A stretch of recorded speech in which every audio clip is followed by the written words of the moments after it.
গুঞ্জন হয়েই চলেছে। গুঞ্জন এবার সত্যি করে অপু বিশ্বাসকে আমরা প্রশ্ন রেখেছিলাম, আপনার মা হওয়ার গুঞ্জনকে আপনি কতটুকু সমর্থন করেন, এবার কতটুকু এটা খুশির সংবাদ আমাদের সামনে যদি একটু বলতেন, আমরাও আপনার খুশিটা ভাগাভাগি করে নিতাম।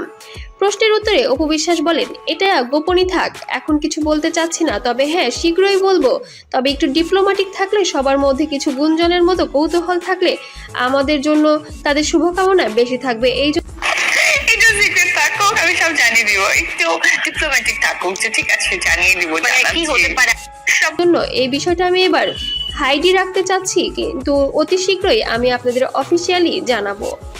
তাহলে কি এবার সত্যি অপু বিশ্বাস প্রেগনেন্ট হয়েছেন এবং কিভাবে ভালো ভালো কাজ করছে, কিন্তু কাজের মানগুলো যেন এমন হয় যে মানুষের দূর করে খুব দ্রুত সে পৌঁছে দিতে পারে, এটা তার প্রশ্ন। তারপরে সিলেকশন গুলো আর একটু, উনি অনেক বুদ্ধিমান, আর একটু প্রপার ইউটিলাইজ করলে আরো ভালো জায়গায় চলে যাবে, এইটা আমার তার কাছে প্রশ্ন। সন্তানের বাবা হিসেবে কি ঢালিউড সুপারস্টার সাকিব খানই হচ্ছে তার বাবা, এবং সন্তানের বাবা হিসেবে সাকিব খানকে এবার কি ঘরে উঠে নতুন করে সংসার বাঁধছেন ঢালিউড কুইন।